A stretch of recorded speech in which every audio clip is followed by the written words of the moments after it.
32 करोड़ चांदी सोने का दहेज मिला। सबका 20-20 वर्ष का दीक्षा कराया था। सबने 14 पूर्व का अध्ययन किया।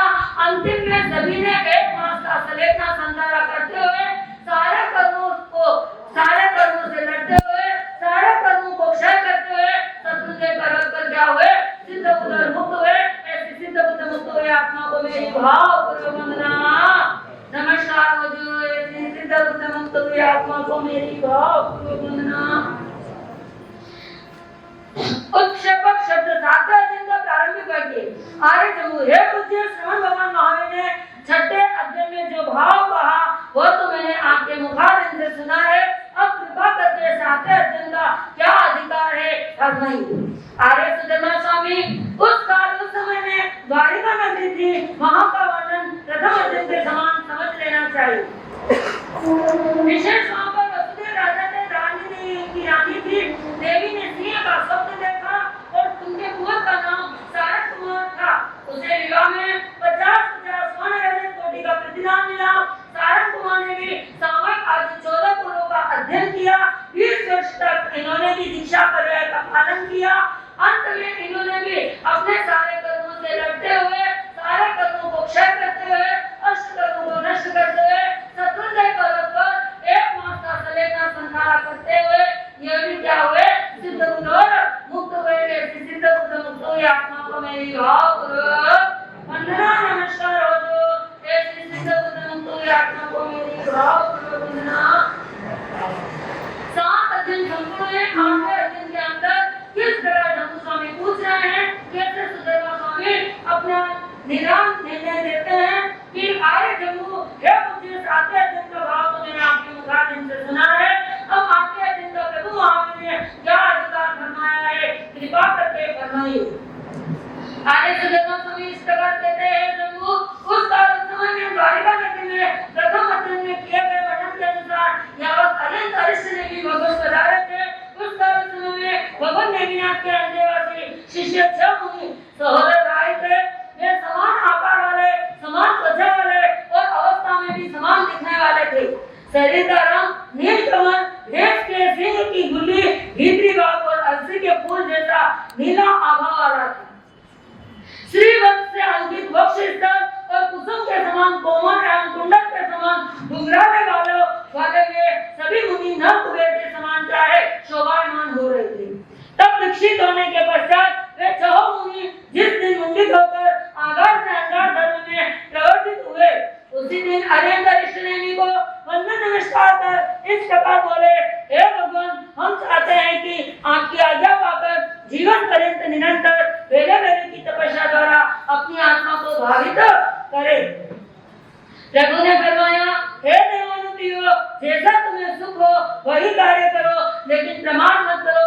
सुबह से शीघ्र शुभ कार्य में प्रमाद नहीं। तब भगवान के ऐसा कहने पर वे 6 मुनि भगवान अरिष्ट नेमि की आज्ञा पाकर जीवन भर के लिए वेले वेले की तपस्या करते हुए यावत गौतम कुमार की तरह विचरण करने लगे। तदंतर उन 6 मुनियों ने अन्यथा किसी समय वेले की तपस्या के पालने के दिन प्रथम भाव में स्वाध्याय, दूसरे में ध्यान, तीसरे में प्रतिलेखना, गोचरी आदि और चौथे में पुनः स्वाध्याय। इस प्रकार गौतम स्वामी के समान यावत बोले, हे भगवान, हम वेले की तपस्या के पालने में आपकी आज्ञा पाकर दोनों के 3 सिंगारों से द्वारिका नगरी में यावत क्या करते भिक्षार्थ पर्यटन करना चाहते हैं। तब उन 6 मुनियों ने अरिहंत ऋषि नेमि की आज्ञा पाकर प्रभु को वंदन नमस्कार किया। वंदन नमस्कार करके वे भगवान अरिष्ट नेमि के पास से सहस्राम्र वन उद्यान से प्रस्थान करते हैं। उद्यान से निकल करके वे दोनों के 3 संघाटकों में सहज गति से यावत भ्रमण करने लगे। उन 3 सिंगारों में से एक सिंगारा द्वारिका नगरी के उच्च नीच मध्यम कुलों में एक घर से दूसरे घर भिक्षार्थ के हेतु भ्रमण करता हुआ राजा वसुदेव की महारानी देवकी के प्रासाद में प्रविष्ट हुआ। उस समय वह देवकी रानी उन 2 मुनियों के एक सिंगारे को अपने हाथे लेकर हृष्ट पुष्ट तुष्ट और प्रसन्न हुई और आनंदित होकर के प्रीतिवश उसका मन प्रमाद को प्राप्त हुआ। हर्षाति देखते उसका हृदय कमल प्रफुल्लित हो उठा। यहाँ पर बात आती है कि उच्च नीच मध्यम कुलों के अंदर यानी उच्च नीच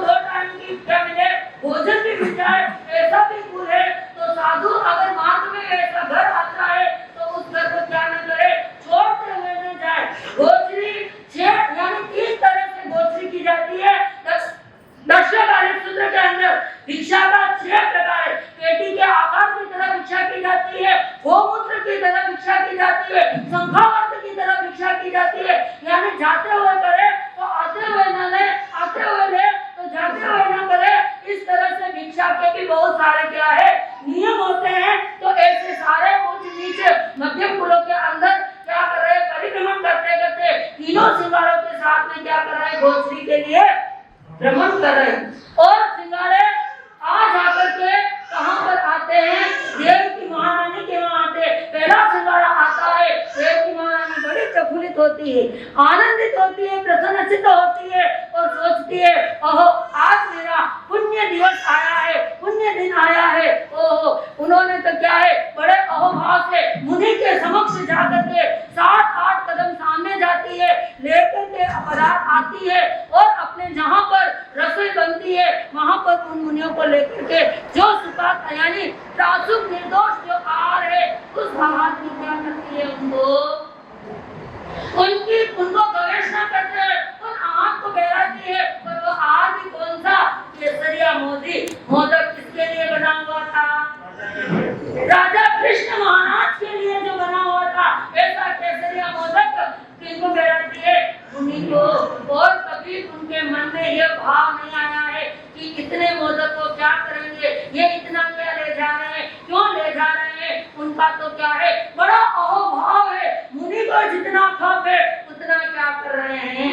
और ऐसा नहीं सोचा कि एक लड्डू खाने से क्या हो जाएगा, यानी कितने भक्ति भावना आहार दान के प्रति, मुनि के प्रति, अपने धर्म के प्रति कितनी उच्च भावना, कितनी श्रद्धा और कितनी भक्ति भावना ऐसी देव की महारानी के हृदय में आती है।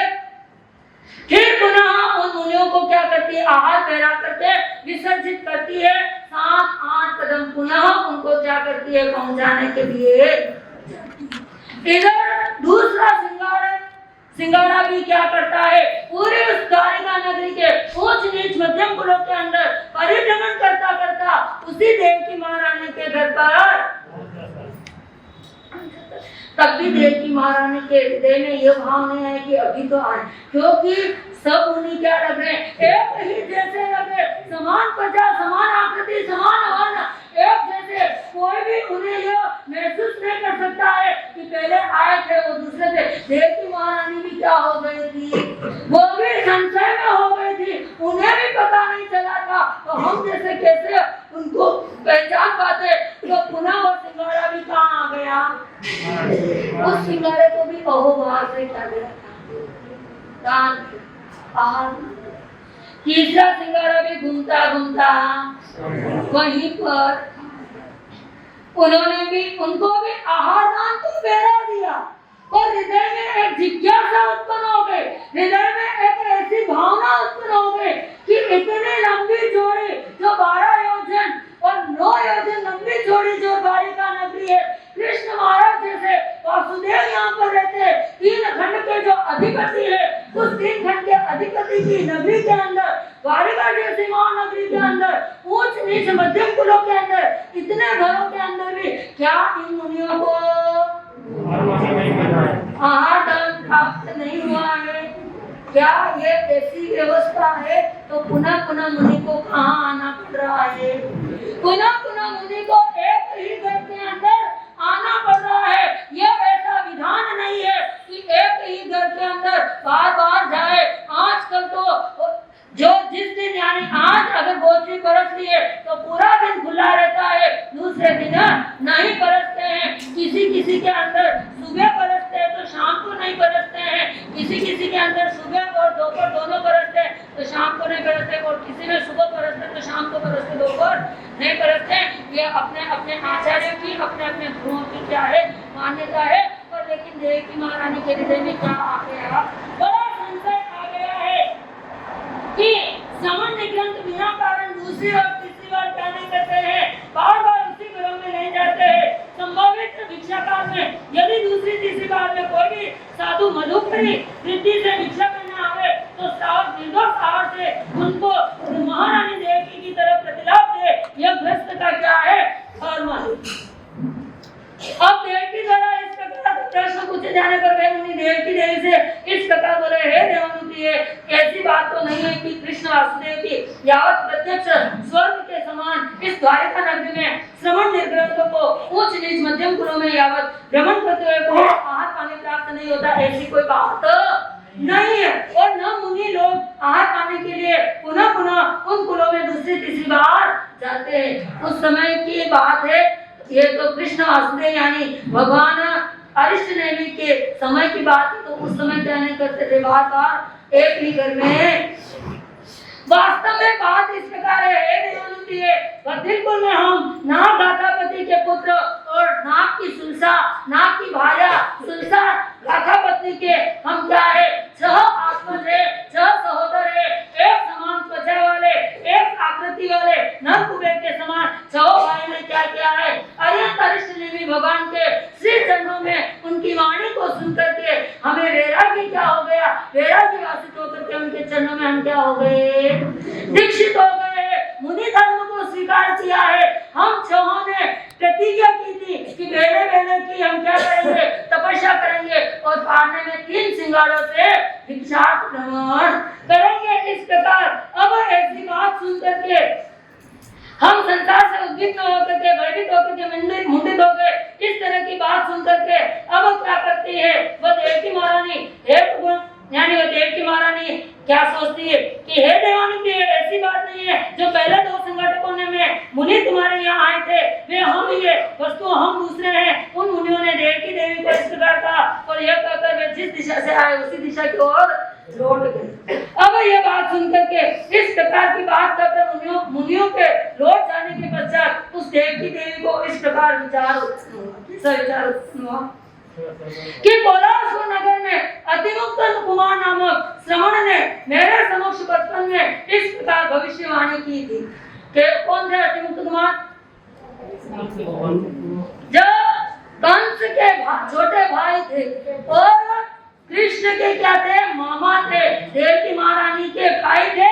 तो इस तरह से उन्होंने जब उनका सिर मुंडन हो रहा था और उनकी भाभी कौन थी, जीव यशा ने बहुत आनाकानी की, द्वार रोक दिया था, जाने नहीं दे रही थी। तो ऐसी असमंजस परिस्थिति के अंदर उन्होंने क्या कर दिया कि तुम किसको क्या कर रहे हो, जिसकी चोटी गूंथ रहे हो, जिसको तुम श्रृंगार करा रहे हो, उसी का पुत्र तुम्हें क्या करेगा, विधवा, यानी तुम्हारे मांग का सिंदूर वही क्या है, पूर्ण करेगा। ऐसी बात सुनने के बाद तो अब उनको क्या हो गया था, पूर्ण रूप से विश्वास हो गया था कि मुनि कभी भी असत्य नहीं बोलते हैं। तब वह भविष्यवाणी मिथ्या सिद्ध हुई, क्योंकि यह प्रत्यक्ष ही दिख रहा है कि भरत क्षेत्र में अन्य माताओं ने भी सुनिश्चित रूप ऐसे पुत्रों को जन्म दिया है।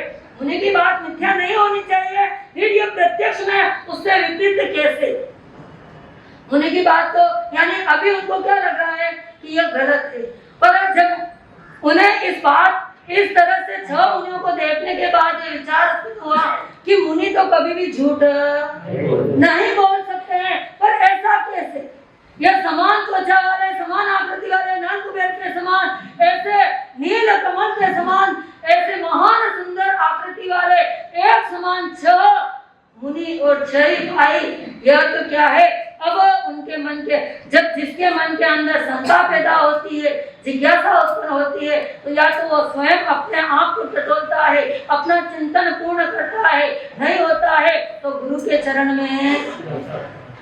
तो इस प्रकार की स्थिति को देख करके उनके मन के अंदर भी आया, ऐसी स्थिति का निवारण तो कौन कर सकते हैं, मेरे अरिहंत अरिष्ट नेमि भगवान ही उस स्थिति से मुझे क्या कर सकते हैं, बाहर निकाल सकते हैं, उस शंका का समाधान कर सकते हैं। मैं उनके श्री चरणों में क्या है, सेवा के लिए उपस्थित हूँ, उन्हें वंदन नमस्कार करूँ और वंदन नमस्कार करके इस प्रकार के कथन के विषय में प्रभु से पूछूं। इस प्रकार सोचा और ऐसा सोचकर देवकी देवी ने आज्ञाकारी पुरुषों को बुलाकर इस प्रकार बोली, रघु पढ़ने वाले श्रेष्ठ रथ को उपस्थित करो।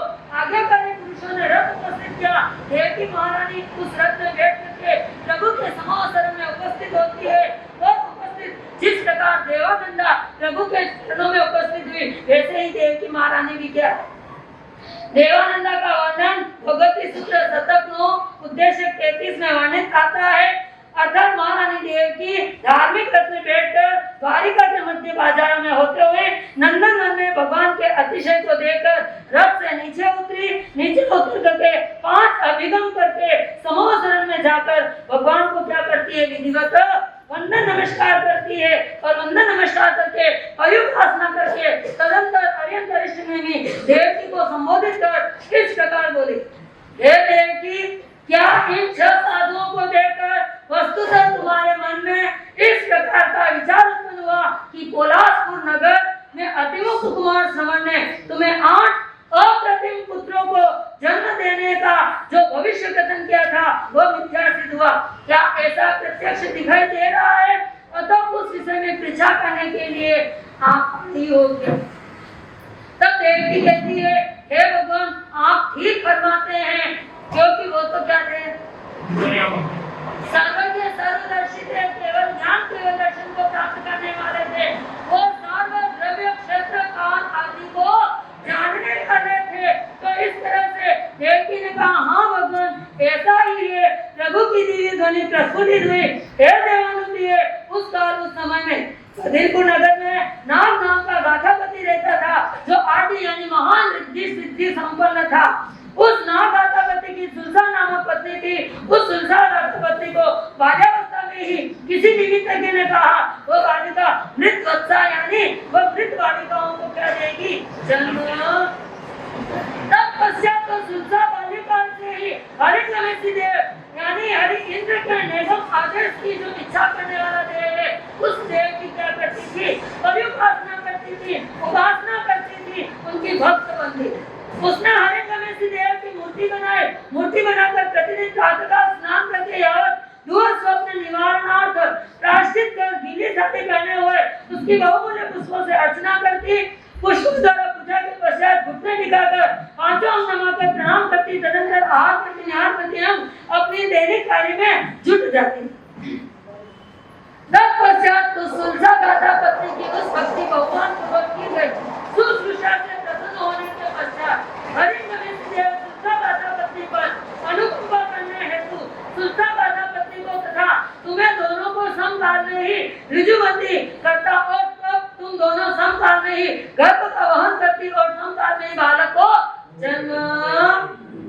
प्रसव काल में वो सुलसा गाथापति मरे हुए बालक को जन्म देती। तब हरिक्रमेशी देव सुलसा पर अनुकंपा करने के लिए उसके मृत बालक को दोनों हाथों में लेता और तुम्हारे पास आता। इधर उस समय तुम भी 9 मास का काल पूर्ण होने पर सुकुमार बालक को जन्म देती। हे देवानुदेव, जो तुम्हारे पुत्र होते उनको भी हरिक्रमेशी देव तुम्हारे पास से अपने दोनों हाथों में ग्रहण करता हुआ उन्हें भी क्या करता, सुलसा गाथापति के पास पहुंचा देता था। अतः वास्तव में हे देवकी, ये तुम्हारे ही क्या है, पुत्र है, सुलसा गाथापति के नहीं है। आगे किस प्रकार से ये देवकी के 6 रत्न कैसे चुराए हैं, पूर्व में उन्होंने क्या किया है, और देवकी महारानी अब कैसे भगवान की परिपालना करके पुनः अपने उस महलों के अंदर आती है, क्या करती है, कैसे रुचती है, समय आने के बाद इसका वर्णन सुनेंगे, जानेंगे इसी भाव के साथ। जय गुरु अम्बेश। नाणे पंचवीय प्रणते तंजाबिनी बोहिए नाणे सुये नाणे ओहि नाणे मन जो नाणे एवं नाणे इस तरह तंजवर साबु ज्ञान दर्शन जो के विचार लगाओ हे ऐसे श्री श्री नमो नाणे से जो है अभियर को वर्तमान में जम्बा इदम चमिने मेहनतरम असगरम पयनम विनयनम जोगरम गोतनम सुधुतरम तुडुरे क्षमा करको सजाओ पालन को सजाओ असंजय सजयम सजय न सजयम वणताम वणताम विचारताम ज्ञान और ज्ञान से पुरुषों की आशा द्वंद बारंबार इच्छामि खुशियाँ लाए वायु क्षण आए, खुशियाँ लाए आत्मा जगाए पावन बनाए, आत्मा जगाए पावन बनाए। मिले और खाने में धन को कमाने में, पीने और खाने में धन को कमाने में समय न गवाए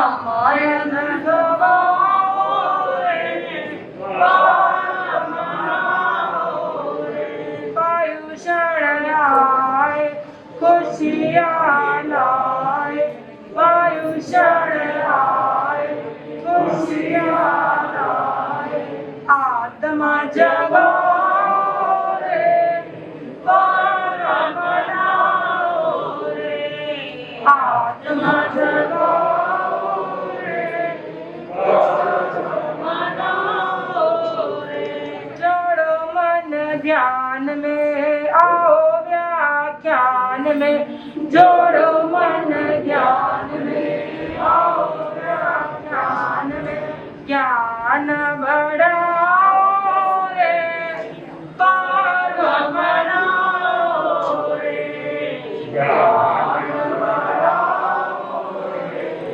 पार मनाओ रे, वायुषण आए खुशियाँ लाए, वायुषण आए खुशियाँ लाए, आत्मा जगाओ रे, पार मनाओ रे, आत्मा जगाओ रे, पार मनाओ रे, बेला तेला का ठाडो सात शांति जापो, बेला तेला ठाडो सात शांति जापो, मंगल मनाओ रे, पार मनाओ रे, मंगल मनाओ रे, पार मनाओ रे, विजय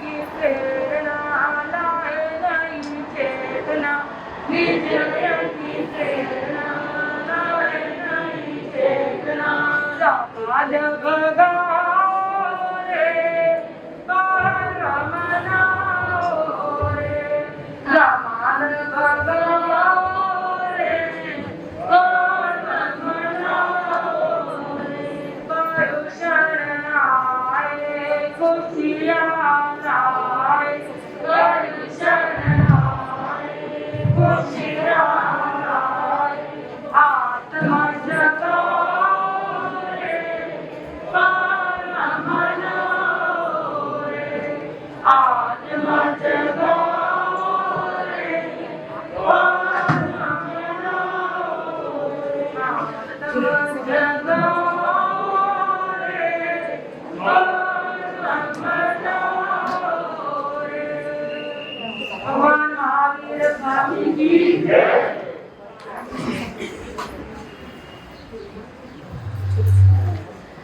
अहिंसा के अलंकार, सत्य के शृंगार, वाणी के विचार, क्षमा भगवान महावीर स्वामी के चरणों में कोटि सा नमन।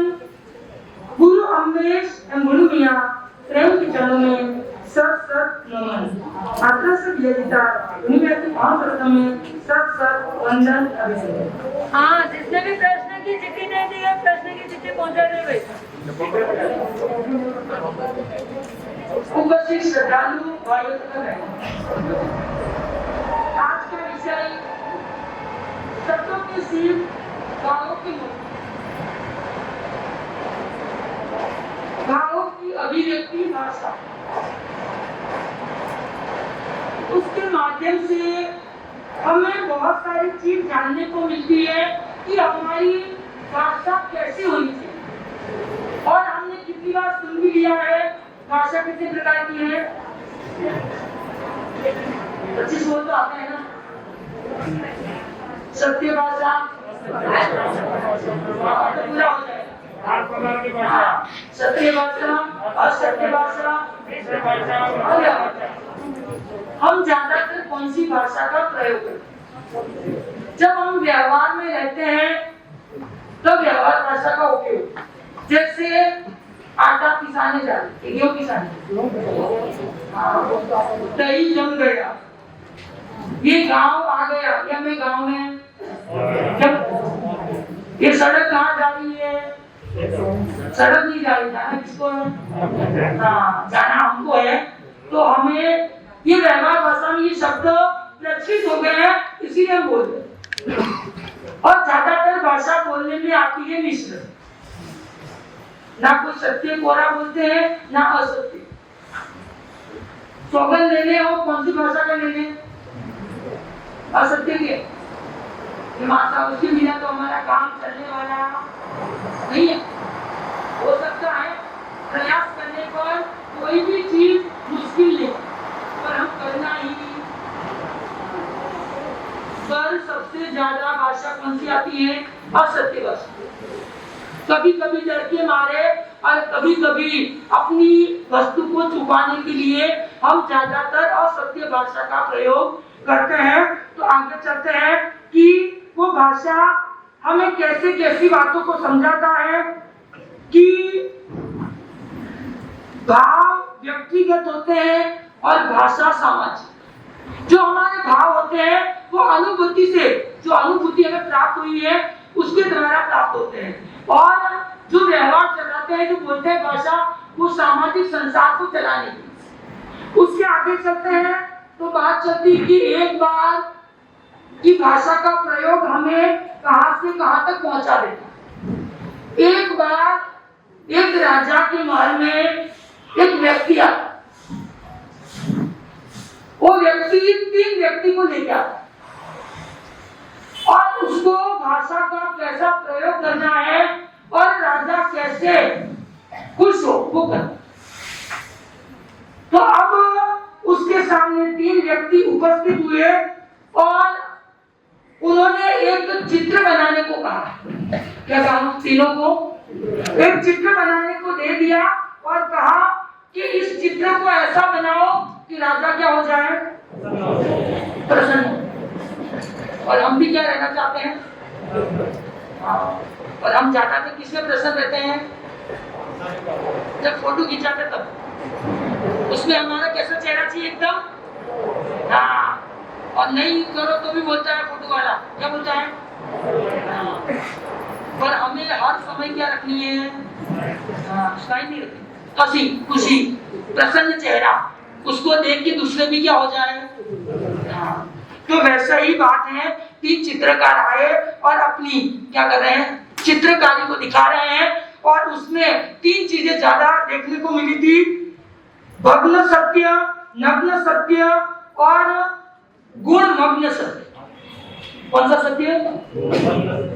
3 सत्य, भग्न सत्य, नग्न सत्य और गुण मग्न सत्य।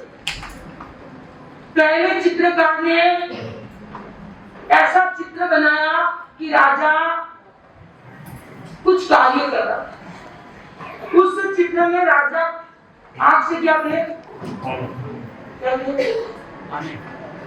ऐसे बोल सकते हैं किसी को? अंधे को अंधा बोल सकते हैं? हाँ, ऐसे कह सकते हैं प्रज्ञा चक्षु।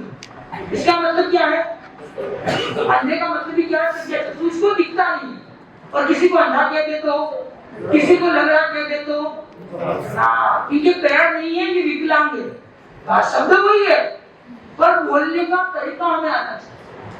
कभी घर के मानसा आ जाते तो हम क्या कहते हैं? हम लोग आंखा आगे मानसा, हमारी भाषा क्या होनी चाहिए? मानसा पधार गए, मानसा ने खानो नहीं ली, तो मानसा ने आहार। अरे नहीं डाल दे, डाल दे। मैंने देख सुना है कितनी बार, सोचिए हम नहीं जाते ना, अरे डाल डाल डाल डाल। हाँ, पर ज्यादातर सुनने में हमने भी ऐसा ही किया, पर ज्यादा बोलने का तरीका हमें समझना है कि गहराव। और हम बड़े ऐसे करते थे छोटों को, अच्छा मानसा के आते तो क्या कहते हैं? भाषा हम आपने मिलवा, शब्द क्या बोलना है? हमारा सा के दर्शन करने, हमारा सब कुछ काम से निकल रहा था तो मिल दो। हमारा को संसार में सबको मिलना है, पर जो भी मानसा और गुरुदेव हो उनको क्या करने हैं? दर्शन करने। तो भाषा थोड़ी हमारी शुद्ध होनी चाहिए। अब 2 बात चल रही है, नग्न भाषा, मग्न भाषा और गुण मग्न भाषा। तो पहले चित्रकार ने, राजा क्या था? काना था, चित्र में क्या कर दिया? अब राजा को चित्र कैसा लगेगा? खराब लगेगा। तो पहले को क्या मिला? दूसरा आ रहा है भग्न सत्य। अब दूसरा आ रहा है भग्न सत्य या नग्न सत्य, जिसमें राजा कुछ कार्य तो कर रहा था पर उसको कारणा नहीं बताया। क्या बता दिया? जैसे था वैसा कारणा नहीं बताया। था कारणा पहले में तो सत्य बता दिया उसने और दूसरे में हाँ। तो अब उसको समझना है कि मैंने जैसा था वैसा कार्य, तो यहाँ पर भी इसको क्या मिलेगा? सजा मिलेगी। तो हमें भी कैसे आना है स्थानक में, हमें भी समझ जाना चाहिए। अब तीसरी आ रही है कि गुण मग्न सत्य। उसमें राजा को कारणा बताया पर किसी का शिकार करते हुए। क्या कर रहा है? जब शिकार कर रहा है तो क्या करना पड़ेगा? अच्छा, आपने दिया हुआ है। तो जब हम किसी का शिकार करते हैं, हम शिकार हमने नहीं किया है पर हमने बहुत सारे शिकार किए, किसी को मारा नहीं, पर हम फिर भी हमारे वचनों और भाषा के द्वारा हमने कितनों का भी शिकार किया ना? वैसे शिकार नहीं किया पर वचनों के द्वारा और भाषा के द्वारा हमने कितने ही शिकार कर लिए हैं। तो हमें हमारी भाषा पे क्या करना पड़ेगा? थोड़ा लगाम देनी पड़ेगी। तो अब ये तीसरा जो था उसको क्या मिलेगा? तो हमें भी जब भी गुरु चरणों में आना है तब हमारे भाषा को कैसे रखनी है? उच्च रखनी है। पर आज हमारी भाषा इतनी बिगड़ गई है कि हम छोटे मोटे को देखते ही। जब मुझे पता है कि मैं छोटी थी पर मामा के घर जाते थे, हम हमारे घर में तो भाषा ही बोलते थे कि गांव में रहते थे तो भाषा ऐसी थी, पर जब सिटी में मामा के घर जाते थे तो छोटों को भी आदर से बुलाते आपके जी लगाकर। और आज मम्मी कभी बोल रहे थे उन्हीं के नहीं को ऐसा नहीं बोलते, कोई गुस्सा आ जाता है तो बोलने आ जाता है, पर हर समय छोटे हो या बड़े हो हमारी भाषा कैसी होनी चाहिए? काम कराना है तो मीठा नहीं, हमें हर समय मीठा बोलना है। तो ऐसे जिसने कौन सा गुण मग्न सत्य किया था उसको क्या मिल गया? इनाम मिल गया। तो हमें भाषा कैसी बोलनी है? तो दो लाइन मीठी बात बोलते हुए अपने भावों को यही विराम दूंगी।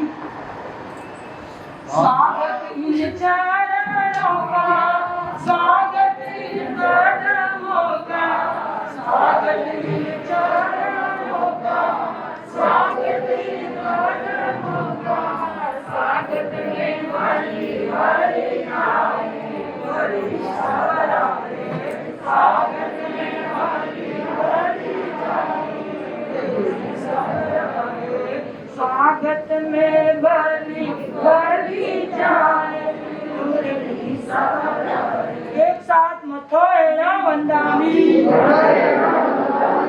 मथोएणा वंदामि, मथोएणा वंदामि।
वचन जो दे उसे पूरा पूरा पाले, वचन जो दे उसे पूरा पूरा पाले।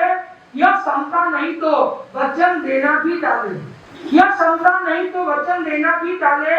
वचन देकर उसका पालन न करना, वचन देकर उसका पालन न करता तुच्छ व्यक्ति करते हैं कर्म ऐसे काले, तुच्छ व्यक्ति करते हैं कर्म ऐसे काले। इसी स्वभाव के साथ जय गुरु अमरेश, जय गुरु।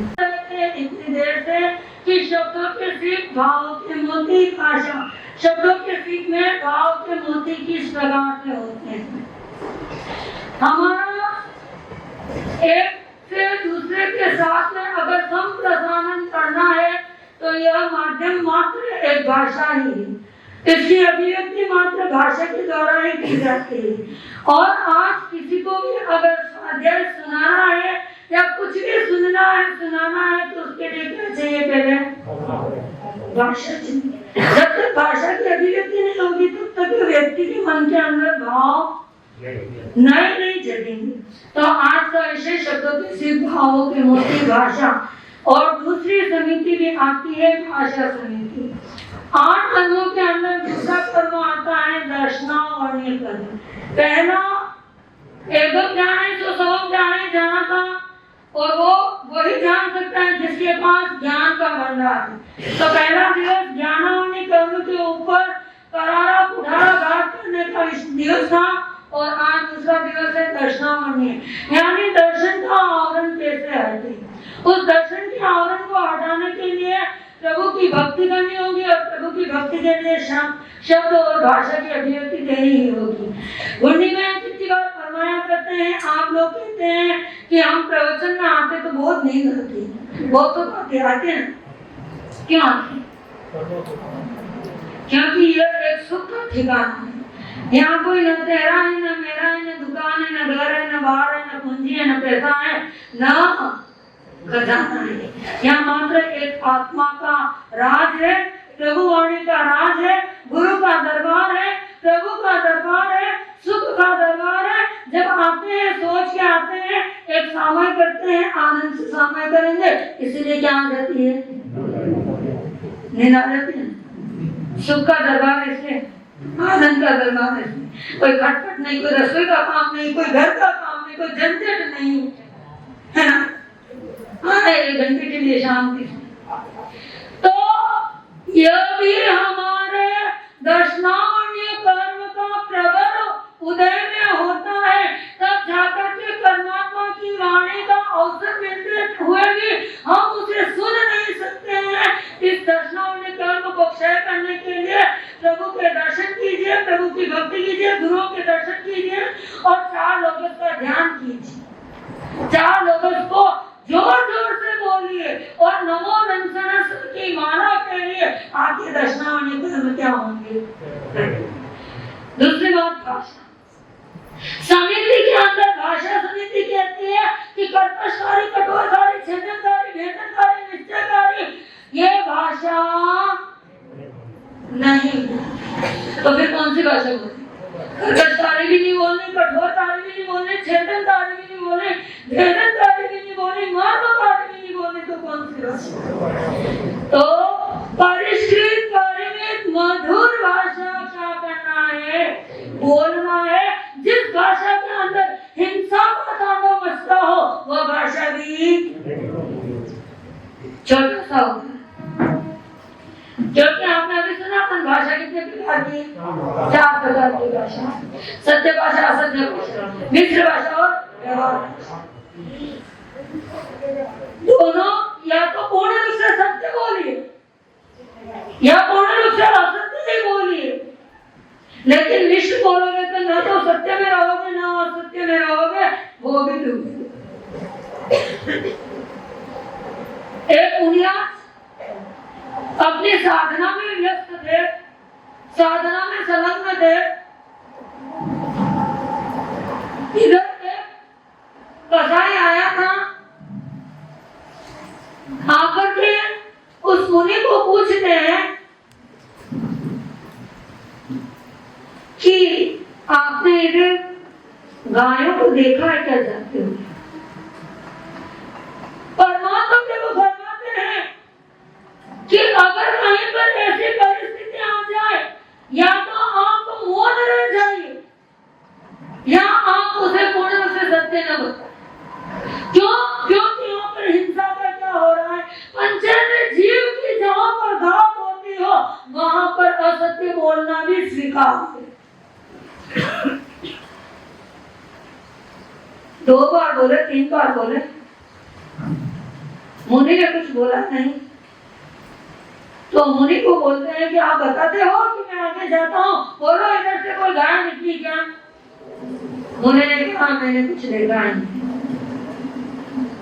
मैं अपनी ध्यान साधना में सलग हूँ।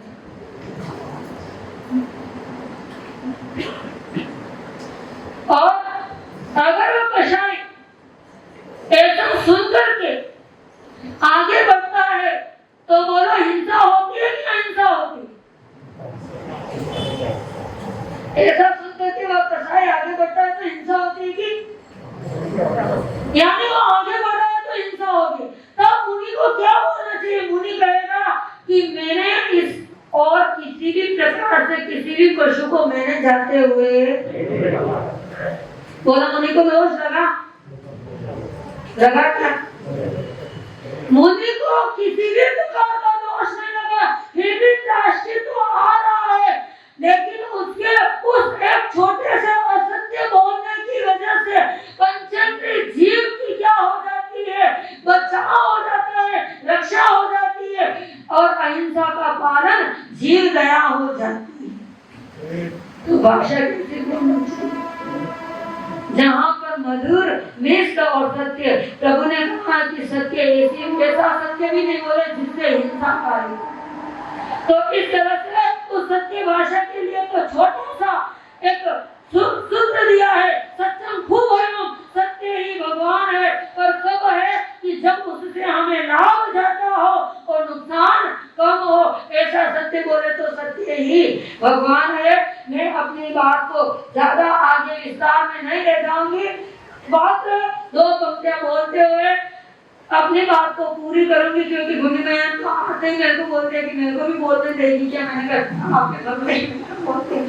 खाना पीना बोलना करना वार्तालाप, खाना पीना बोलना करना वार्तालाप सीखे न जो आप तो सारा शिक्षण साफ, सीखे न जो आप तो सारा शिक्षण साफ। बोली ऐसी बोलिए मंत्र आप रखो, औरन को शीतल करे आप हुए शीतल हो। यानी ऐसी बोली बोलिए जिससे स्वयं भी स्वच्छ बने और दूसरे सुनने वाली भी क्या हो जाए?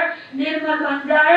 आपने बोलते दया सुखारी, हाँ दया सुखारी खान।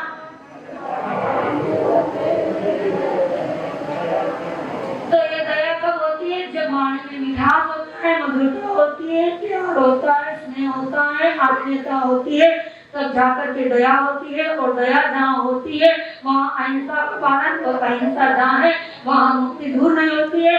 कहा भी गया है कि टैंक में जैसा पानी होगा वैसा ही तो नल में है, टैंक में जैसा पानी होगा वैसा ही तो नल में आएगा।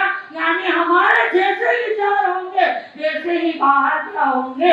प्रकट होंगे इस वाणी के माध्यम से। तो चलिए इस वाणी को मीठी और मधुर बनाएंगे। मेरे इन्हीं भावों के साथ अपने शब्दों को विराम देते हुए आगे भूमि में आपको किस विषय से कैसे पुष्टि कराते हैं, हम कैसे सुनते हैं, हमारे जीवन में कैसा रसास्वादन आता है, सुनने से पता चलेगा इस बात के साथ। जय गुरु अम्बे, जय गुरु मध्य अब करोगे। तीन ही मुख्य कार्य रहते हैं पर्यूषण के, जाप ताप और खप।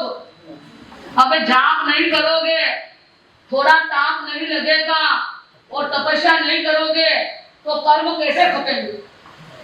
अभी तीन कार्य में भी हम इतना दूर रहते हैं, तो हमको ध्यान देना है। बहने हमारी जो भी हम लिख लो, बस उन्हीं को हम ज्यादा प्रोत्साहित करेंगे, अनुमोदना उसकी ज्यादा करेंगे। और भाइयों में भी 11 से 4 बजे तक का नाम, 5 बजे तक का नाम जो देना है। 25 मैंने सोई थी, मैं किसको उठाऊं? मुंह ढक करके सोई, किसका मुंह ही दिख रहा है कि अभी 2 बजे का समय किसका है। इसलिए आप व्यवस्थित रूप से आप एक दूसरे को जगह पे जो 1 बजे जा करके उठा है उसी को आप बोल दीजिए 2 बजे उसका नाम है, तो उठा करके उसको कुछ भी ना। और कोई भी जहाँ को खाली छोड़ करके नहीं जाएगा। जब तक नया नहीं आए तब तक करते रहो। ऐसा अगर आप करते हो लेके आए तो भाई कोई तो दे दो। और नहीं देते हैं तो आप जाप करें दूसरे का नाम का, दूसरे का भी आपको ही मिलेगा पुण्य। आप चलेंगे। आज का विषय आपको याद है, लिखा हुआ भी है, आप पढ़ सकते हैं।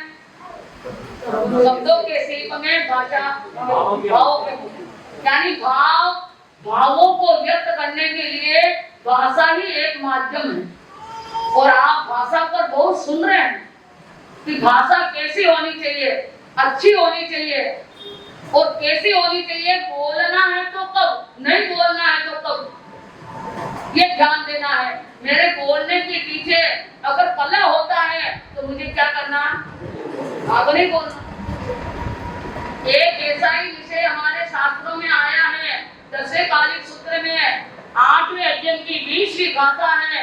उस गाथा के अंदर एक अच्छी बात आई है, बहुत सुने ही कन्ने ही बहु न अच्छी पीछे नये दिट्ठम संयम सबम भिक्षु अखाऊ मरी है। यानी भिक्षु को कौन सी गाथा बोलनी, ये तो भिक्षु की बात हुई, लेकिन बोलना तो सब कोई पड़ता है ना।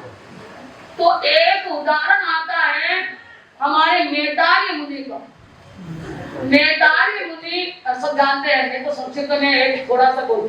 मेहतारी मुनि जब गोचरी गए थे सुनार के वहां पर, सुनार क्या बना रहा था, जौ, सोने के जौ बना रहा था। और गोचरी के लिए सुनार उठा और गोचरी के लिए गया व्यवस्था में, जब तक तो न मालूम क्या हुआ कि एक ही जौ नहीं हुआ।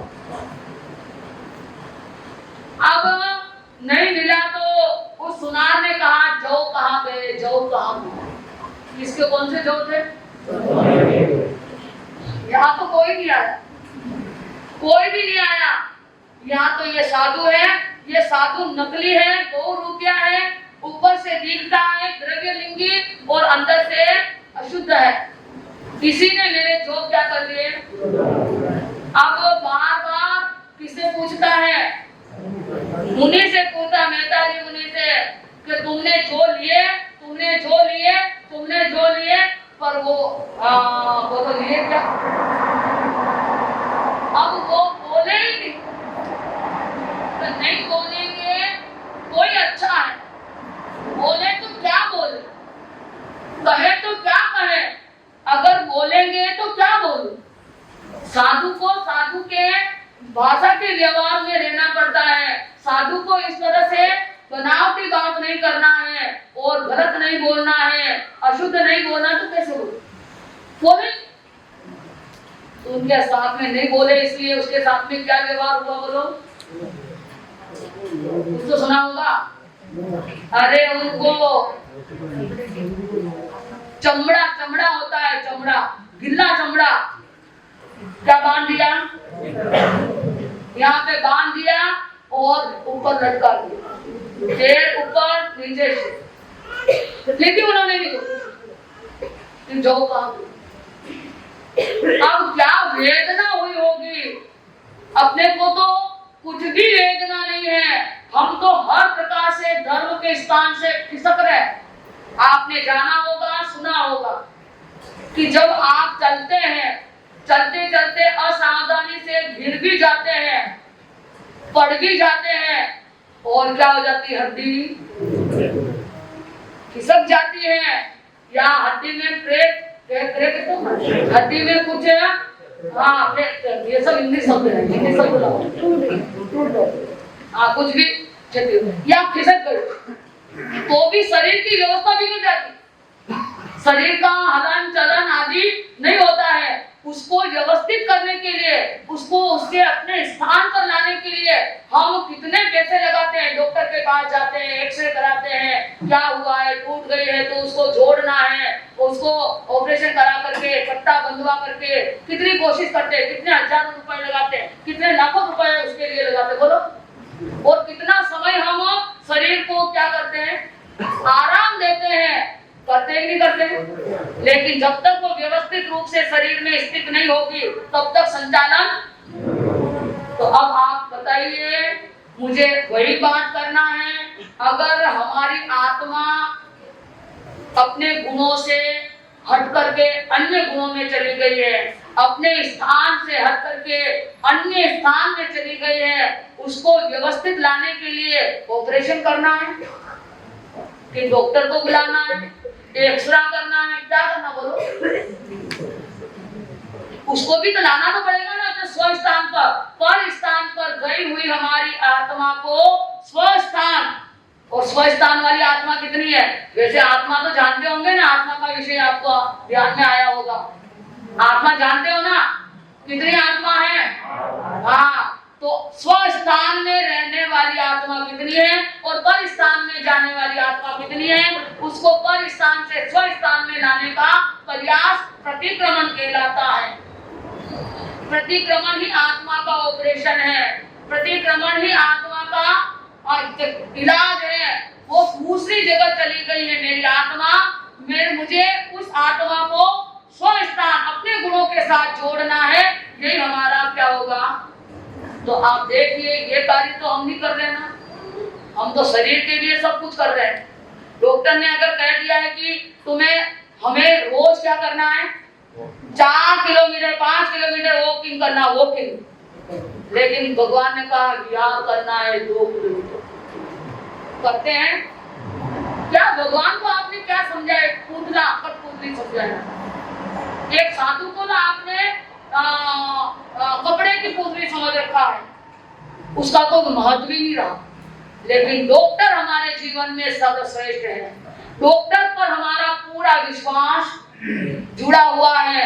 धर्म से हट करके हम डॉक्टर पर पूरा विश्वास करते हैं कि भाई कल मेला करना, भगवान मारेगा, अरे मारे तो गोली चाले छोड़ नहीं। बोलो आप कहाँ गए? स्वस्थान में है कि परिस्थान में? बस डॉक्टर के ऊपर भरोसा, स्वयं के ऊपर भी भरोसा नहीं है, अपने धर्म पर भरोसा नहीं है।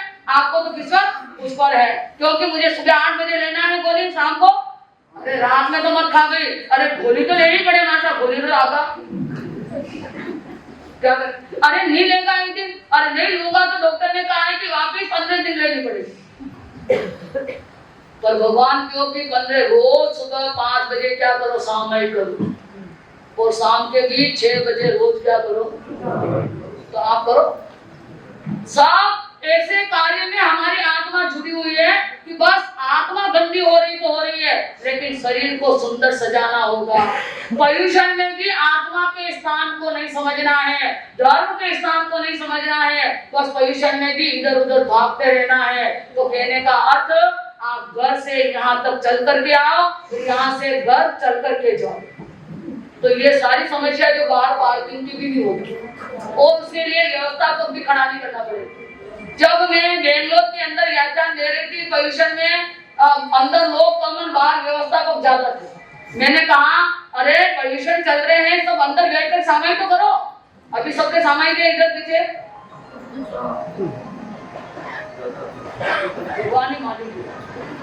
तो इस तरह से कहने का अर्थ, अरे अंदर जाके तुम्हारे साथ यहाँ पर पार्किंग की व्यवस्था करनी पड़ेगी, अरे होने दो, तुम्हारे पोल्यूशन पर्व में दूसरों की क्या व्यवस्था करनी, स्वयं की व्यवस्था करो, अंदर आ जाइए।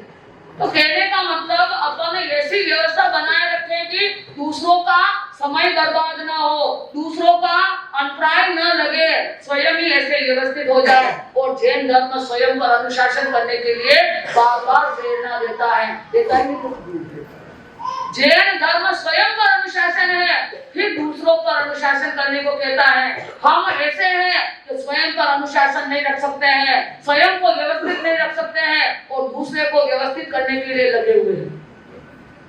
दूसरे का भला चाहने के लिए तो तुम अच्छे बनो, लेकिन वो नहीं सोचता है कि मैं अच्छा क्यों बनूं, वो अच्छा क्यों बने, नहीं अच्छा बनूं। और शुरुआत करनी अच्छाई की तो कहां से है? स्वयं से करनी है। बोलना तो बहुत सरल है, लेकिन करना कितना कठिन है। तो आप अपने आप को समझने का भाव रखें। मैं कह रही थी उसको क्या कर दिया पानी, फिर भी उसने बोला नहीं। शायद उसको कितना कष्ट हुआ, हम उसकी कल्पना भी काया भी काम जाए कि वो जैसे जैसे चमड़ा सूखता गया और सिकुड़ता गया ना, उसका सिर तो क्या हो गया, फिर शायद उसी समय उनको तो क्या हो गया, उनका आयुष्य पूरा हो गया।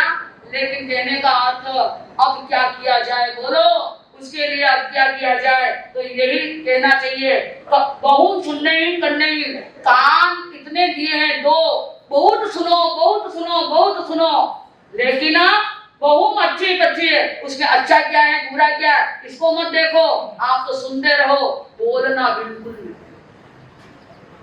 चाहे मारणांतिक कष्ट आ जाए तो भी नहीं बोलना है अगर किसी को कष्ट हो तो। अब वो तो चले गए, उनको तो इतना कष्ट हुआ। इधर आप देखिए एक पक्षी राज जिसके ऊपर उसको बांधा था ना मुनि जी को, उसी के पेड़ के ऊपर पक्षी बैठे, वो पक्षी अभी भी बैठे। और जब उन्होंने काफी से उनकी पीठ की तो पीठ में क्या निकले, बोलो अब क्या करना चाहिए? अगर समझदार है तो हाय रे मैंने बहुत गलत किया है, बहुत गलत किया है, हाय रे ऐसा मैंने अन्याय किया, अत्याचार किया, एक साधु की उसको तो न मालूम परम गति प्राप्त हो गई, लेकिन मेरा क्या होगा? हे प्रभु मैं कैसे कर्मों से बच पाऊंगा? अब मुझे क्या होगा? बस अब मुझे अब यहाँ जिंदे रहने से क्या फायदा है? मैंने एक महान साधु को क्या दिया, और उन्होंने मुंह से तक यह तक नहीं कहा कि हाय रे ऐसा, उसने हाय रे शब्द जैसे जैसे चमड़ा सिकुड़ता गया और उनको वेदना इतनी हुई व्यक्त कर सकते हैं? अरे उन्होंने तो बोला ही नहीं था, हम कैसे व्यक्त करें? इतनी वेदना हुई, उस वेदना को व्यक्त नहीं कर सकते हैं, लेकिन वो सोच रहा है तो इतनी वेदना में वो क्या किया, हमारे हाथ से चला गया। अब माफी मांगे तो कहाँ जाके मांगू, करूँ तो क्या करूँ? लेकिन अगर हम छोटी सी भी भूल करें और उस भूल को सुधारने के लिए अगर हम प्रतिक्रमण कर लें, क्षमा याचना कर लें, तपस्या कर लें, प्रायश्चित कर लें और प्रतिक्रमण क्या नाम है प्रायश्चित के साथ में तब का बड़ा जो प्रायश्चित आता है वो कर लें, तो हमारे कितने कर्म क्या हो जाते हैं, हाँ अक्षय हो जाते हैं। बस नयम दिठम नयम सवम, भिक्षु अखाऊ मरी है। अगर भिक्षु मरने तक की तैयारी कर ले पर कभी भी ऐसा हो तो नहीं बोले, धर्म के लिए कुछ भी ऐसा नहीं कहे जिससे धर्म की हानि हो, सिद्धांत को नुकसान पहुंचे, हमारे धर्म को नुकसान पहुंचे, ऐसी बात तो अभी आप सुन रहे हैं ना। भाषा समिति पहली क्या थी, पहले कल वाली, हाँ पहले तो बहुत अच्छी बात थी। मैंने तो कल व्याख्यान का भी इतना नहीं हो सका मेरे से और बोल भी नहीं पाई, लेकिन आप देखिए यानी सबसे पहले अगर कोई दीक्षा लेता है तो पहली क्रिया उसको आवश्यकता के अनुसार गमन तो करना ही पड़ता है ना। मैंने कल बताया था गमन दो प्रकार से, पहले तो स्वयं के लिए बहुत आवश्यक हो, शरीर का कोई कार्य हो तो मुझे जाना चाहिए। दूसरा, दूसरों को मुझे मेरी जरूरत है, दूसरे को मेरी आवश्यकता है तो मुझे जल्दी से उनकी सेवा में पहुंचना। दो कारण से जाना, जाने के लिए दो कारण, पर जाना कैसे है ये भी आपको बताया है कि कैसे चलना है। एक कदम उठाने से पहले वो कदम कहाँ रखना है उसको देख, और मेरे चलने से किसी की गति में बाधा नहीं पहुंचे, बस चलने की क्रिया आपकी सुंदर होगी तो जल्दी पहुंच जाओ। हमारा विज्ञान सिखाता है, उड़ना सिखाता है, और हमारा धर्म चलना सिखाता है। आप उड़ना अच्छा पसंद करते हो कि चलना पसंद करते हो? देखो आप उड़ने में तो आप थोड़ी ना उड़ सकते हो, ऐसी शक्ति है क्या आप में कि हम उड़ सकते हैं? ऐसी लब्धि है नहीं आज तक, कोई भी लब्धि, किसी भी प्रकार की लब्धि, और लब्धि प्राप्त भी नहीं कर सकते हैं। आज तो छोटी सी तपस्या के पीछे भी एक उद्देश्य स्वार्थ का होता है, तो हमारी लब्धि कैसे मिलेगी, हमारे कर्म कैसे करें, कुछ भी नहीं मिल सकता। इसलिए आज तो हम सीधे उड़ नहीं सकते हैं, लेकिन एरोप्लेन जो हवाई जहाज होती है ना, वो उड़ती है ना, वो उड़ती है तो आप देखो कि जब तक 5-15 बार धरती पर नहीं चलेगी तब तक वो उड़ान भर सकती है। इसलिए हमारे महावीर के सिद्धांत में, हमारे धर्म सिद्धांत में चलने की प्रक्रिया प्रारंभ की है। पशु तो जन्म लेते ही दौड़ता है, पर उसको दिशा का ज्ञान किधर दौड़, जानते हो ना पशु क्या करता है? जन्म लेते ही गर्भगृह से बाहर निकलते ही दौड़ने लगता है। लेकिन मनुष्य कितने दिन बाद में दौड़ता है? चलना कितने दिन बाद में पड़ता है उसको? वो तो सोता है, बस जन्म लेते ही कितने दिन तो सोता है। हाँ, सोए नहीं सोए, पहली क्रिया आपकी क्या रही? सोने की रही, सोए। और धीरे धीरे फिर माता पिता ने सहारे, माता पिता के हाथ के सहारे बैठना प्रारंभ किया। फिर धीरे धीरे खड़ा होना, चलना कैसे?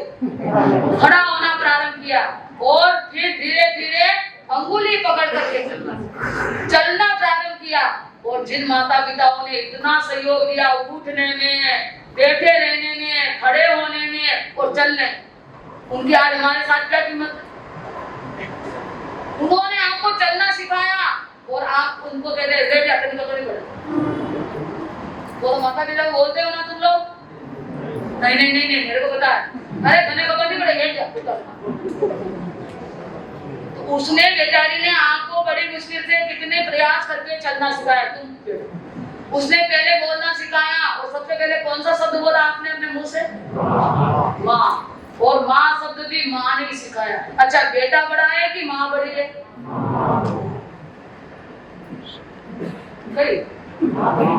माँ बड़ी है कि बेटा बड़ा है?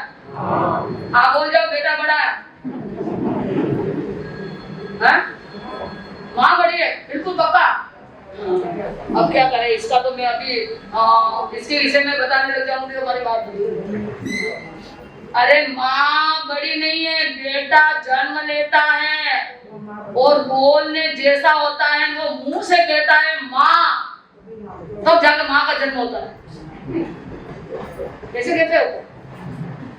वो स्वयं बोलेगा कि माँ, और वो कहेगा, वो अपने मन से कहेगा कि माँ है तू मेरी, क्या है? तो ही वो माँ होगी तो पहले हो गई। तो जन्म किसका पहले हुआ? इसलिए बेटा अपने आप को ये नहीं कह रुकल कंफ्यूज कहीं नहीं, हकीकत ये। तो इसलिए हमारे धर्म के साथ हमको चलना है।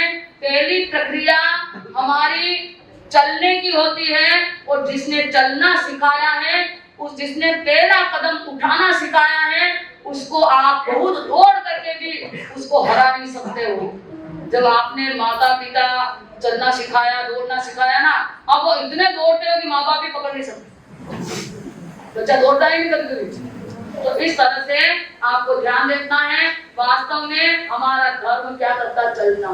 तो भगवान ने इसीलिए तो कहा सोते मत रहो, अब तो जगो, उठो और कर्म करो। उठो, बढ़ो, चलो, पहुंचो। ये हमारे पोषण पर्व की आराधना है। उठो, अलसाओ मत, उठो, चलो, बढ़ो, पहुंचो और चलो और पहुंचो, है ना? यही तो कर शुरू किया। तो इस तरह से चलना तो पड़ेगा ही, और चलना भी बड़े विवेक यत्न से चलना। और चलते चलते अगर क्या हुआ, किसी काम का आवश्यकता हुई है कि मुझे अब चला नहीं जा रहा है, खड़ा रहना है, तो आप जबरदस्ती थोड़ी हर किसी के घर पे जाकर खड़े रह सकते।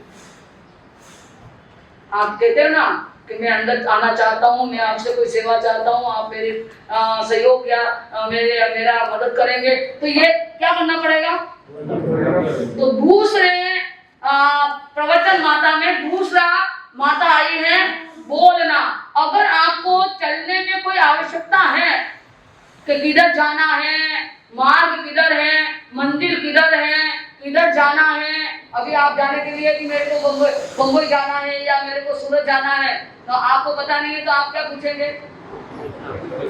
अभी मेवाड़ भवन में आने के लिए भी हमको 10 बार पूछना पड़ता है किधर जाना, तो पूछते हैं। और अगर आपने किसी से पूछा उसने बता दिया कि ये रास्ता कहाँ जाता है, इस रास्ते पर जाने वाला वहां पहुंच जाएगा, वो वही बैठा है, जाने वाला क्या हो जाता है। तो इसी तरह से मोक्ष मार्ग के लिए कोई पूछता है कि मेरी दिशा कौन सी है, मेरी मंजिल कहाँ है, ऐसा अगर पूछना है तो क्या करना पड़ेगा, बोलना। और आज संसार में जितने भी व्यवहार चलते हैं ना, वो सारी भाषा के माध्यम से चलते हैं। भाषा ही सारे संसार का व्यवहार चलाती है, भाषा ही व्यवहार की दुकान चलाती है। और भाषा से हम पहचाने आप कैसे हैं, वो आप चलने से आपसे पहचान नहीं होगी, आपके चलन से तो आपका क्या है, आपका गुण पहचाना जाएगा, आपका कुल पहचाना जाएगा, लेकिन आपके अंदर भाव क्या चल रहे हैं उसको तो व्यक्त करने के लिए क्या चाहिए। तो अब दूसरी माता कौन सी आती, ये भाषा। तो भाषा भी आपको इतनी सुंदर बोलनी है कि जिस तरह से हर कार्य से हम बच जाएं, कहाँ बोलना है और कहाँ नहीं, कहाँ बोलना है और कहाँ नहीं बोलना है। 4 जगह नहीं बोलना है, 4 जगह याद रखना। आहार में, विहार में, निहार में और कलह में, झगड़े, 4 जगह। आहार, जब आप भोजन करते हैं, पहली बार तो मैंने आपको सिखाया है कि भोजन करना है तो आप थाली में जो भी चाहे, जितना भी चाहे, जो भी चाहे, थाली में लेकर के क्या कर लो, थाली में लेकर के बैठ जाओ, थाली में लेकर के जो भी चाहे वो लेके बैठ जाओ। किसी को भी बोलने की जरूरत नहीं है मेरे लिए चाहिए। अरे किसी को आपके भोजन करने, आपके पेट भरने में किसी को क्यों कष्ट देते हो, आप चाहिए ना ले, ना आपको बोले एकासना या नहीं है तो आप उठ करके 10 बार उठो, हमको क्या है। लेकिन आज सब दूसरों के आश्रित हो गए, अरे ला मेरे ये लेकर नहीं, बोल नहीं। आपको जरूरत है, जो भी आपको खाना है, 2 रोटी 3 रोटी चावल खिचड़ी जो भी खाना है और जो भी पीना है, आपको व्यवस्थित लेकर के क्या करना है, और नवका मंत्र बोल करके उसकी शुरुआत करना। नमो अरिहंतान। खाने के पहले सबसे छोटा पचकान इतना अच्छा है कि जब भी आप खाने के लिए मुंह खोलो, बोलो नमो अरिहंतान। इसमें तो कोई कष्ट नहीं है, ये तो आप छोटे बड़े सब कर सकते हैं। अब आप देखो कि दिन में 50 बार खाओगे तो किसका नाम आएगा, नमो अरिहंतान, अरिहंत भगवान। और अब नहीं खाना है तो थोड़ी देर के लिए मेरे को नहीं खाना है तो बोल जाओ नमो सिद्धांत। ये कितना छोटा पचकान है। और अब आप सुबह 8-6 बजे उठते हैं, 7 बजे 8 बजे उठते तो हो ना, वहां से लगाकर सोने तक आप गिन लो खाने का समय कितना हो। 2 घंटे 4 घंटे, सुबह नाश्ता किया तो आधा घंटा, रोटी खाई तो 1 घंटा, फिर दिन में थोड़ा कुछ खाया तो 5, 7, 10 मिनट ऐसा, फिर शाम को खाया तो 1 घंटा। तो आप गिनेंगे तो कितने घंटे हो जाएंगे खाने के, बोलो 2 घंटे 3 घंटे 4 घंटे, ज्यादा से ज्यादा 5 घंटे। और दिन के घंटे कितने होते हैं, अब 24 घंटे 5 निकाल दे तो कितने रहेंगे, अरे 17 घंटे का 19 घंटे 18 घंटे, इतने घंटे का त्याग का ना ये पचकान का लाभ मिले। अरे जितने समय तक आप पचकान में रहे हैं उतने समय तक आप कर्मों से बंधन के छुटकारा मिलेगा। तो पचकान में अगर रहना है, अधिक समय पचकान में रहना है, और आप अपना बड़ो पचकान नहीं कर सको, हमारे सुबह सूर्योदय लोकार्ची या 2 घंटे का मेरे जो यार का पचकान इसमें पाना है, इतना बार नहीं करो तो इतना ही करो कि जब तक नमो अरिहंतानम नहीं बोलूंगा तब तक मेरे मुंह में कुछ नहीं डालना। नमो सिद्धानम खाते ही नमो सिद्धानम बोलूंगा। अगर इतना पचकान ही रहेगा तो हम कितने समय तक पचकान में रहेंगे, कितना समय हमारा पचकान में निकलेगा। और पचकान से आत्मा में एक अधिकार, आत्मा को एक अधिकार प्राप्त होता है, आत्मा को एक आधार प्राप्त होता है, आत्मा को स्व स्थान में जाने का रास्ता मिलता है। मैंने बताया ना, स्व स्थान में जाना, आत्मा को अपने स्थान में रहना है, पर स्थान में नहीं जाना है। तो अगर पचकान करेंगे तो ये रास्ता मिलेगा। देखो जैन धर्म में कर्म को आने का कौन सा रास्ता है, जैन धर्म में कर्म आता है कौन से रास्ते से? अरे आश्रव। और जैन धर्म में कर्म के आने के रास्ते को अगर रोक दे तो बस ये दो चीज सुनो। अब पचकान पहला आश्रव क्या है? आश्रव जानते ना, मिथ्यात्व, तो उसको भी ध्यान में देना। दूसरा है व्रत पचकान नहीं करे तो। बोलो आश्रम में रहते हैं अपन ज्यादा कि समर में रहते हैं? पूरा दिन भर अन्य स्थान में, स्व स्थान में। इसलिए अपने अपने स्थान को ढूंढो कि मैं कौन सा मेरा स्थान है और मैं कौन से स्थान पर भूल के चला गया हूँ। वापिस अपने आप को ढूंढो, टटोलो और सीधे कहाँ आ जाओ?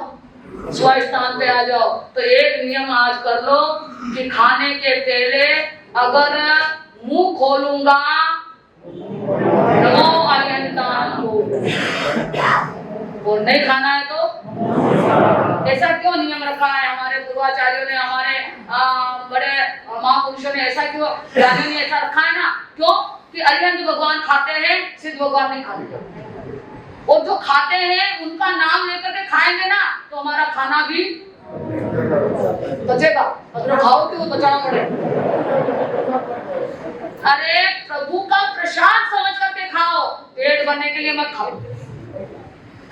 ज्यादा खाने से तो पेट भरना नहीं कहलाता है। अरे पेट शरीर को चढ़ाना नहीं कहलाता है। ये तो एक आपकी ऐसी मनसा खराब हो गई है, बहुत खाने में बहुत रस लेने लगते हैं। और आज मेवाड़ भवन में थोड़ी खाना पीना की कमी हो जाए। हमारा जैन धर्म त्याग प्रधान धर्म है। जैन धर्म क्या है? तो यहाँ पर त्याग होना चाहिए। लेकिन नए नए अच्छे अच्छे खाने के लिए शायद हम जुड़े हुए हैं। कहाँ हमारा धर्म इस मेवाड़ भवन में होता है? हम कितने खाने में कितने आगे पहुंच गए हैं। इसलिए कहने का अर्थ, आप अरिहंत भगवान आहार नहीं करते। अरिहंत भगवान आहार करते हैं, इसलिए खाने के पहले नाम किसका? नमो अरिहंत। अब नहीं खाना है तो नमो, क्योंकि सिद्ध भगवान आहार करते हैं। और आत्मा का गुण आहार करने का है कि अनाहारक अवस्था का? आत्मा अनाहारक अवस्था वाली है। और अगर आत्मा को अनारक दशा में लाने के लिए त्याग पचकान नहीं करेंगे, हम तपस्या नहीं करेंगे, तो ये आत्मा सीधी चलती चलती चलती चलती ऐसे रास्ते में चली जाएगी और ऐसे स्थान पर पहुंच जाएगी तो उसको लाना बड़ा कठिन। इसलिए धीरे धीरे क्या करो?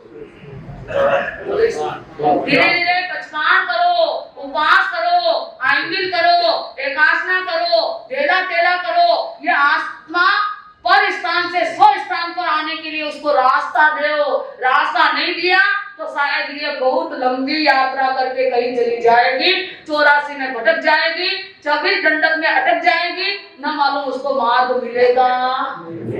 आप अपना अपना कहो, दुनिया की बात आपको करने की कोई जिम्मेदारी नहीं है। आप अपनी अपनी बात करो, आप अपने आप को टटोलो, अपने आप को समझो, तभी समझ में आएगा।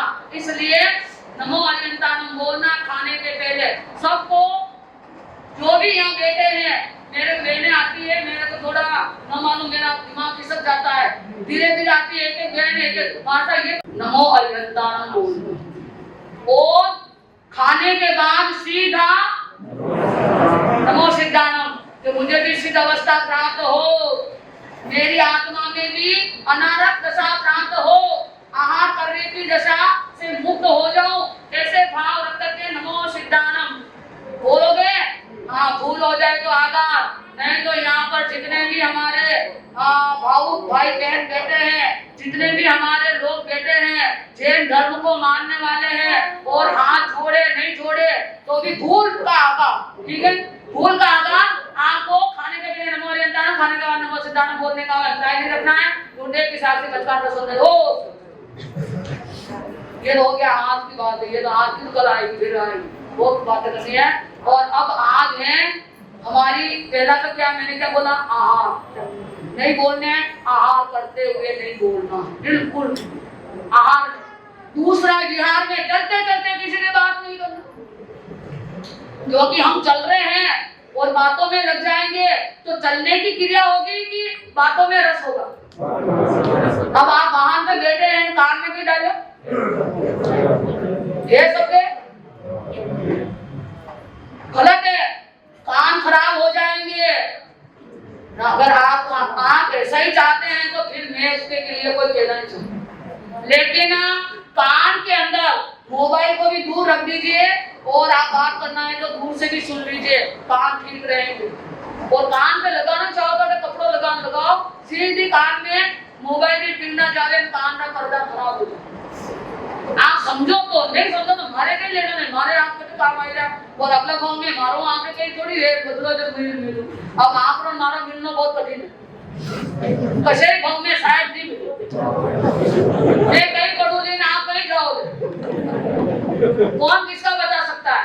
अगर थोड़ा भी हम एक साथ मिलकर के जब तक स्वाध्याय धर्म ध्यान करें तो अगले गांव में वापिस मिलेंगे पक्का।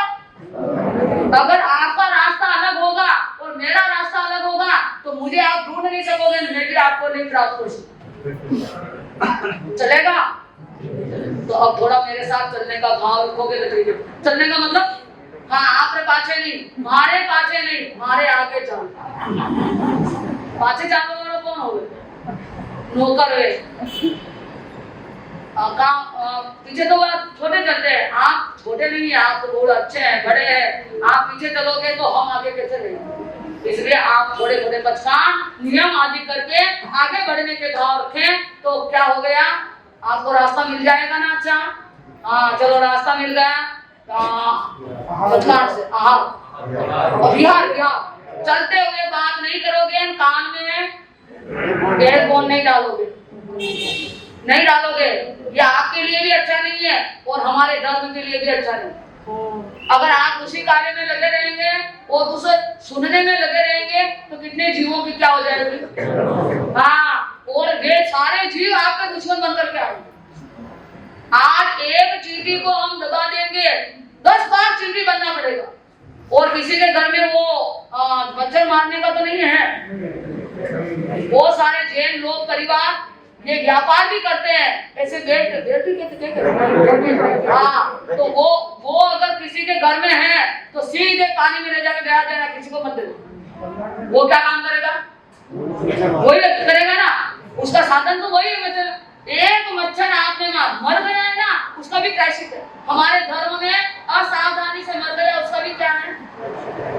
तो हम मारते हैं तो कितना क्या होगा बोलो। और एक मारोगे 10 जन्मेंगे, 10 से सामना करना पड़ेगा। इसलिए बेचारे को मारना नहीं, आकर के बैठे तो प्यार से उसको उड़ा दो। आपको अच्छा नहीं लगे तो उसको बड़े प्रेम से उड़ा दो, ताकि वो आपका दुश्मन नहीं मित्र बन के आएगा। मर भी जाएगा तो अगले भोग में आपका मित्र बनेगा। अगर आपने उसको घृणा और द्वेष के साथ उसको हटा दिया या मार दिया तो वो दुश्मन बन के आ जाएगा, पलट यानी चोरा पलट करके आ जाएगा। तो बोलो करना क्या है, आपको ध्यान देना है। तो क्या है, कान में क्या नहीं डालना, चलते हुए बात नहीं करना है, कोई बात नहीं सुनना है, बस चलने की क्रिया प्रेम से करना, ठीक है।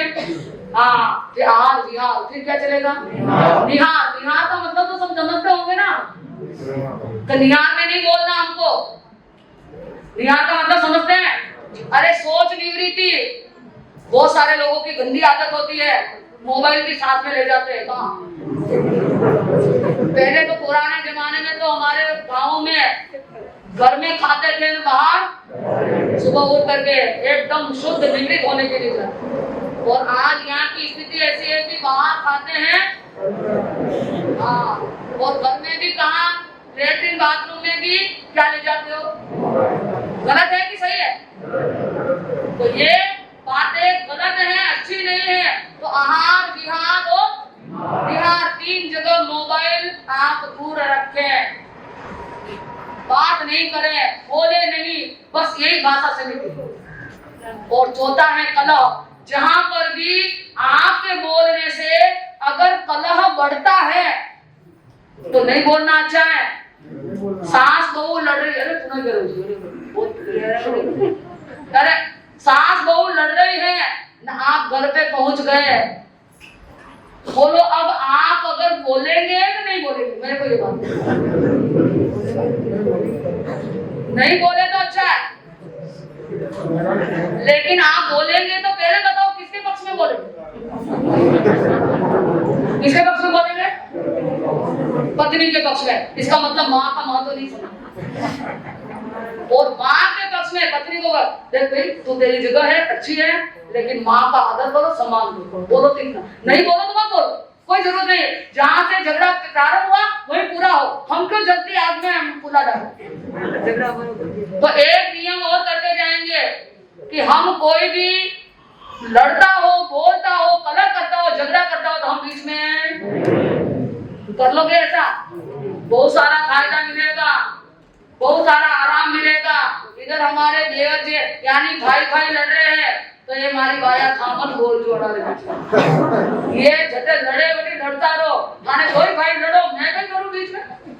लेकिन खा बोलो तो अपना पति के पक्ष में बोलो तो कहना मतलब देवर खराब है, तो जेठी खराब, कोई खराब नहीं है, बोलने वाला खराब है। और पिता पुत्र लड़ता है तो माँ यानी सास बहू ने बीच में, ये बीच में बोलने की परंपरा बंद करो। अगर आप अपने घर में स्वर्ग चाहते हो, आज घर घर क्लेश झगड़े बहुत चल रहे हैं, सास बहू के टकराव चलते हैं और न मालूम कितने तो रिश्ते, हाँ धर्म न ठिकाने सब रिश्ता है, ये हमारे ये लागे वो लागे वो लागे वो। लेकिन संसार में देखो ना कौन किसके लगता है, लगता है क्या? यहाँ पर सारे रिश्ते निभाते हैं। समाज के अंदर धर्म के स्थान पर ये हमारे ये लागे में कैसे बोली, नहीं बोलो तो मत बोलो, लेकिन गलत है तो गलत कहना तो पड़ेगा। हम निर्णय तो हमको करना पड़ेगा, हम बड़े हैं तो इस तरह से आपको अपना रिश्ता परिवार में निभाना है, न समाज। युद्ध भूमि में पिता पुत्र भी टकराते हैं, भाई भाई भी टकराते हैं, लेकिन युद्ध भूमि में भूल जाते हैं कि ये सामने वाला मेरे को और लगता है। उसी तरह से यह भी एक धर्म संग्राम है।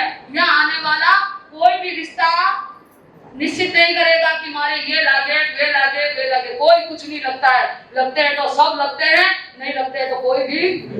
हाँ, या तो आप एक नियम ले लो कि सब मेरे हैं, मैं सबका हूँ, या फिर ऐसे बोल दो कि कोई किसी का नहीं, ना मैं किसी का हूँ ना कोई। झगड़ा किसमें? दोनों में से किसने झगड़ा ज्यादा है? सब मेरे हैं, मैं सबका हूँ। मुझे अगर मैं बड़ा हूँ, जिम्मेदार हूँ, तो मुझे सबके निर्णय करना है और न्याय संगत निर्णय करना है। और मैं छोटा हूँ तो बड़ों के आश्रय में मुझे रहना है। अगर ऐसा सोच लेते हैं तो बोलो कुछ होगा। तो इस तरह से आपको ध्यान देना है। कान दिए हैं सुनने के लिए, बस सुनते रहो, लेकिन जिह्वा खाने के लिए दिए हैं तो आप खाओ, लेकिन विष मत भुलाओ। तो आपके आगे बोलने के लिए बहुत सारी बातें हैं, और कभी अवसर मिलेगा आप और हम कभी चाहेंगे, और आपका जो भी ध्यान है वो अगर आएगा तो अच्छी तरह से हम इसके ऊपर बात करेंगे। कल का प्रश्न था, याद है? आए नहीं आए?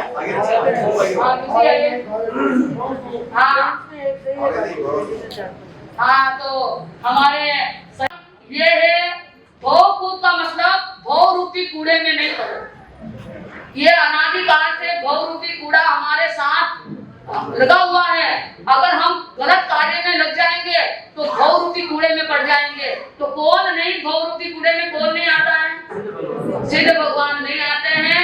वही भूप जो भव रूपी कूड़े में नहीं आता है, वही भूप कूप में नहीं पड़ता है। वो कौन है? सिद्ध भगवान है। जवाब सिद्ध भगवान ही रहेगा, ये ना। हाँ, आज का हमारा प्रश्न, नगरी है, एक ऐसा स्थान है, देव ने दिया ना, देव ने लिया। देव ने दिया वो स्थान, देव ने लिया, वो लिख के लाना, ठीक है? और हम हमारी बात पूरी करते हैं। आगे सभा का संचालन के लिए हमारे मंत्री को स्थान देते हैं कि मंत्री जी आपके लिए क्या काम लेके आए हैं। अवश्य ही आपकी बातों से वाकिफ हैं, सुनेंगे, जानेंगे। और मैं बड़ा आनंद है आपको देख करके, हम प्रसन्न हैं। हमारे को देख करके आप प्रसन्न हो नहीं हो, लेकिन आपकी साधना, आपकी सामयिक से हम खुश हैं। आप इसी तरह से सामयिक साधना में, धर्म ज्ञान में, त्याग तपस्या में लगे रहे। ऐसी मंगल कामना। गुरु अम्बे सौभाग्य को नमन वंदन करके गुंडी माता प्रेम का आशीर्वाद लेकर के उनसे नम्र निवेदन पूर्वक प्रार्थना करेंगे आपके मंगल में छत्र छाया कृपा आशीर्वाद हमारे सब पर बना रहे। ऐसी मंगल कामना भगवान। ओम शांति शांति शांति। बोले भगवान महावीर स्वामी की। 8 दिन के लिए संवत्सरी तक आपको गुरु आरती पहले कर लेनी है जैसे व्याख्यान पूरा हो, क्योंकि गुरु आरती में आप सब नहीं मिलते हैं और बिना आरती की आपको जाना नहीं है। इसलिए एक साथ गुरु आरती प्रारंभ करेंगे मन से गुरुदेव के गुणों के साथ वचन से एक स्वर में काय से सीधे बैठ के गुरु आरती प्रारंभ।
राष्ट्र ज्योति राजस्थान से प्रवचन भूषण गुरु माता श्री प्रेमवती जी महाराज।